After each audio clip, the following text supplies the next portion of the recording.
ఆ మందార పువ్వులు తెచ్చి గ్రైండ్ చేసి అందులో కొబ్బరి నూనె కలిపి ఈ రెండిటి మిశ్రమాన్ని తలకు పట్టించి 20 నిమిషాలు 25 నిమిషాల సేపట్లా ఉంచి చక్కగా తలస్నానం చేయండి.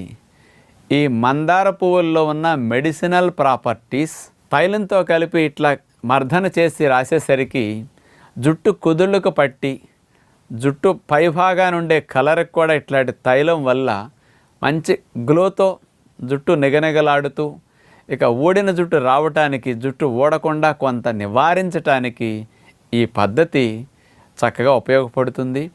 అంటే పూర్వం రోజుల్లో అందరు ఇట్లాంటివే చేసేవారండి.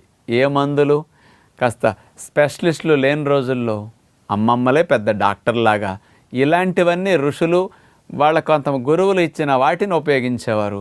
ఈ రోజుల్లో కొన్ని పురాతనమైన వాటిని మర్చిపోకుండా తిరిగి ఉపయోగించుకుంటారని మీ అందరికీ విజ్ఞప్తి.